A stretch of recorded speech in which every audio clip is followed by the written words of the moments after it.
No, we're not gonna put our 3090 in our plucky little 12400 system. It's 6 P-cores from Intel with our MSI motherboard. I did the full review on this. This is a pretty plucky little system. I really like this. I like how it performs. I like that it's not super expensive. And we posted this on Patreon and Floatplane a little early and got some comments about the test bench. So it's just a sheet of Lexan. This is like $20. You can get this at Micro Center or on eBay or anything. It's literally just a sheet of plastic. And it's cool because you can work on a system, and it's cool because it's really inexpensive, because cases have gotten super crazy expensive lately. It's really the shipping. Shipping has driven case costs up. Gamers Nexus did some videos where, you know, a case that should be $50 or $75 or $100 is like $200. It's mainly because of shipping.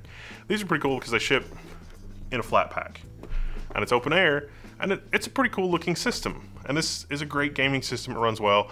And if you're building a budget system like this one, you should put most of the points into the GPU, as I have, and less into the platform. It used to be that you could kind of skimp on the power supply, but you can't do that anymore. The power supply really matters. Plus also, what if you upgrade to a 3090 Ti? This power supply is 550 watts, it would explode.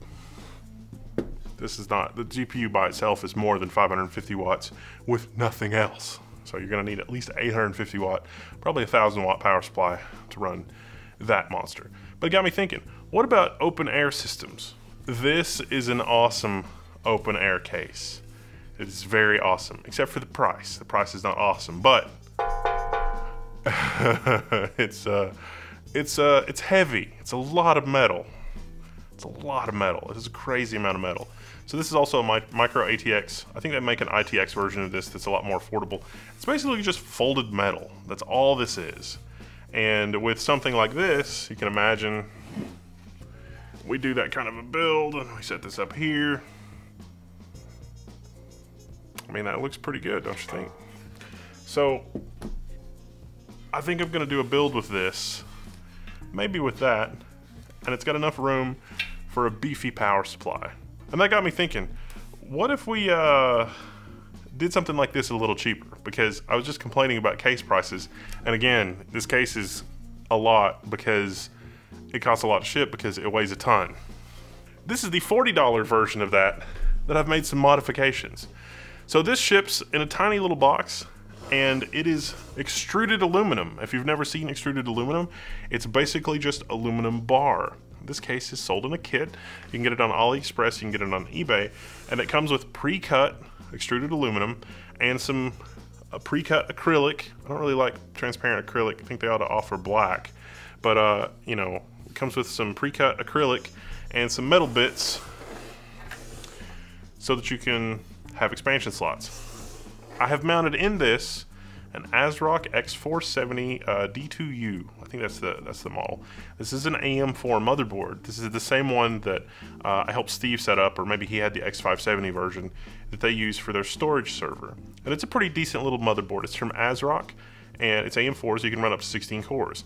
I have a 12-core 3900X in here, and this is fabulous for a small server, home server. It is also whisper quiet. I'm using the Scythe cooler for downdraft cooling so that there's air blowing over the motherboard. That's kind of important when you've got an open air case like this. There is an option to mount fans on the side here at the front, so you have some airflow over the system overall. I also scooted the motherboard tray this way a little bit because I'm mostly using half-height cards, but that lets me put this here. This is a super micro hard drive dock, but I think I would be just as likely to use one of our IC dock docking options here. I only use this because I already had it. The IC dock fans are more quiet. The IC dock is a more modern solution. This thing is so old, it doesn't really even support SATA 6 properly. I was just sort of doing dry fit, test fit stuff here to see if I could work out having this here. This actually is designed to fit in 3 5¼ inch bays.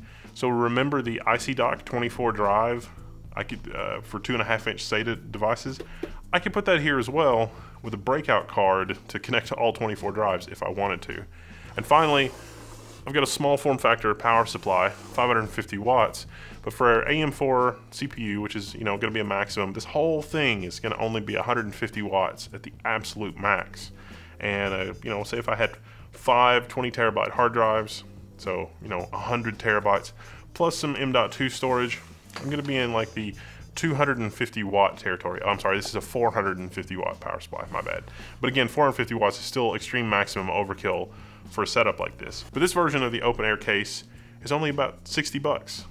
So this, with something like this, would be a perfectly reasonable, cool something that has some personality that you could do in lieu of a case, assuming that somebody's not going to wander over and, you know, point out something and then static electricity is going to do the rest of the job and kill something in your computer, because you definitely don't want static electricity to do anything bad. So if you like the open air aesthetic, you don't have to spend this much on a case. Although this really is a lot nicer than the extruded aluminum, but you can 3D print stuff that's designed to work in the slots in extruded aluminum and really have a lot of fun customizing it and doing some really interesting stuff. So I just wanted to share, you know, sometimes you can find interesting things on the internet, and I wanted to share it because what do you want to see? You know, does this inspire anybody? What do you want to see? I kind of want to build some stuff with this, so I'm thinking about making this maybe the nice server and possibly putting a larger motherboard in this system with a larger power supply. Maybe I could run my 3090 with this system or something and do some testing with it and do some other higher end stuff. All right, I'm one of those level 1. This has been a quick look at some things I got going on, kind of a vlog, I guess. I'm signing out. You can find me in the level 1 forums.